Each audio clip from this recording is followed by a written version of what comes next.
Hello, my friends. Imagine you're taking a swim in the pool, just relaxing, and suddenly the water starts to change color. It turns red. And after 10 seconds, you realize that the water that was there actually turned into blood. Thomas was a 14-year-old teenager and was in his new home. He was happy to have moved to a more spacious house, and the best part, with a really cool pool, he would chill in the sun on his float and read his favorite manga. Until one day, something happened.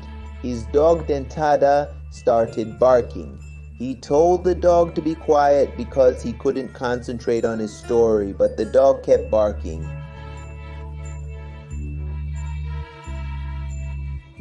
He was focused, looking into the pool when the boy noticed. The whole pool was red. How did this happen? Did something fall in? Did someone pour some chemical into the water to make it look like this?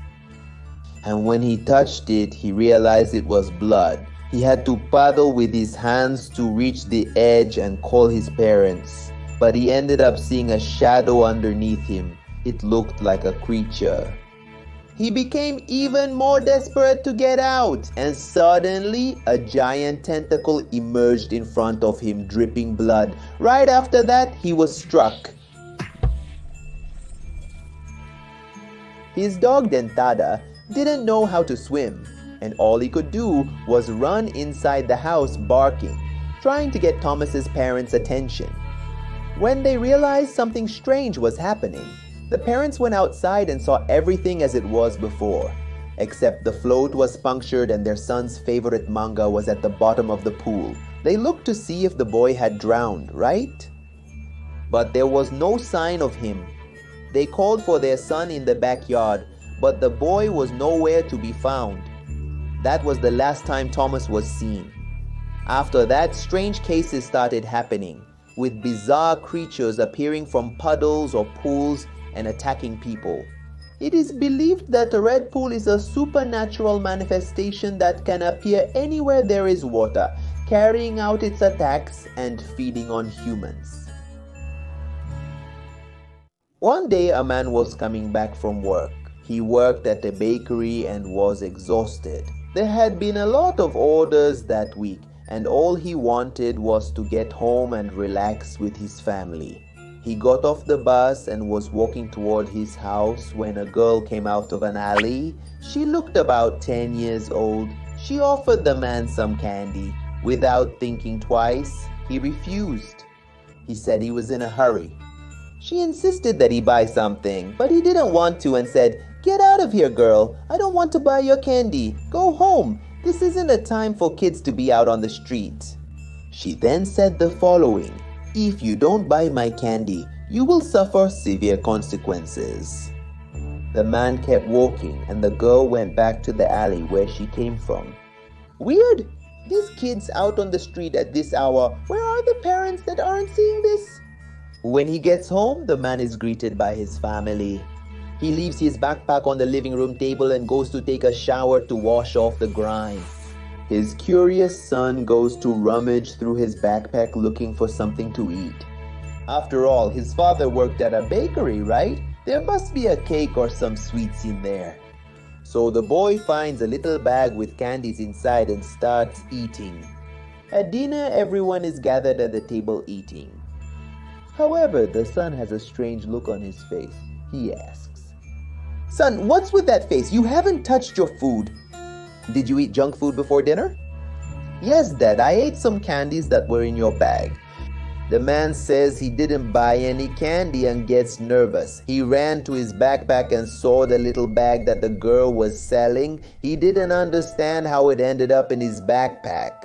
Suddenly, his wife screams. He runs to see what's going on and his son is already gone. That was the punishment for not buying Candy Girl's sweets. This girl used to sell candy on the street to help her family with household expenses. She was always chased away by people whenever she approached to try to sell something. It was rare for anyone to buy until one day she offered it to a man. He was a violent guy. He didn't like it and ended up assaulting the girl, and she passed away.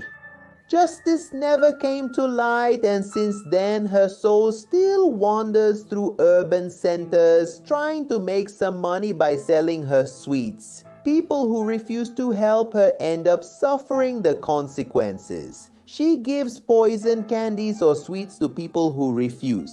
You could be drinking water or eating some food. Candy Girl will find a way for you to ingest her poison sweets. For this girl, the person who refuses is just like her attacker and therefore needs to be eliminated. So my friends, be careful because Candy Girl could be near you selling sweets. Hello my friends, today we're going to learn about a sinister creature that could end up appearing where you live. One night, the boys were going to play a little soccer at a court in the neighborhood. That court was right next to a cemetery.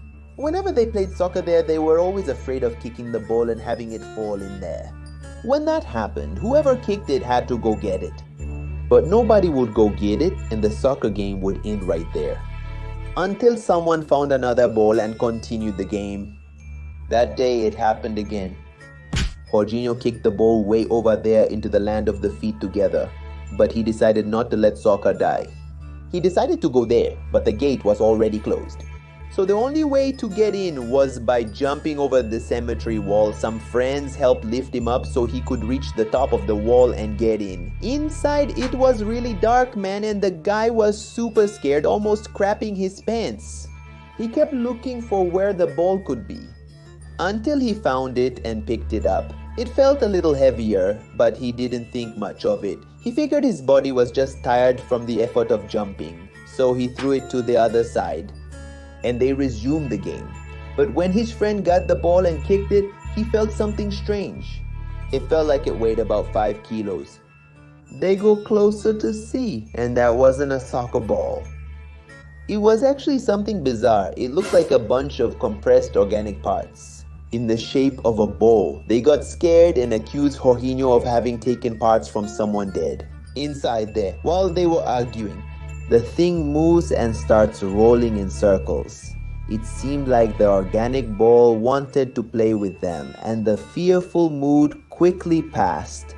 The boys started playing with the ball. Curiously, when they kicked it, it moved faster and corrected its course towards the goal. Louis, it was crazy, man. So when everyone was happy scoring the goal, Jorginho went to take a penalty kick. He picked up a lot of speed and hit it hard. The organic ball was faster than ever, and instead of going for the top corner, it went straight towards the goalkeeper's head. And you can probably imagine what happened next, right? It hit the boy square on. And that was it. The ball fused with the boy's body and got bigger. It started rolling toward the others and kept going, running everyone over like a snowball, growing bigger and bigger. Known as Necrobol, this creature feeds on any living being and keeps growing bigger and bigger. Actually, this ball is just a part of the creature. Its true core is underground, usually in cemeteries where the amount of flesh is greater. These small autonomous balls are released. They are part of its resource gathering strategy. So my friends, be careful, especially those of you who live nearby. Near a cemetery, there might be a Necrobol close to you, ready to swallow you up.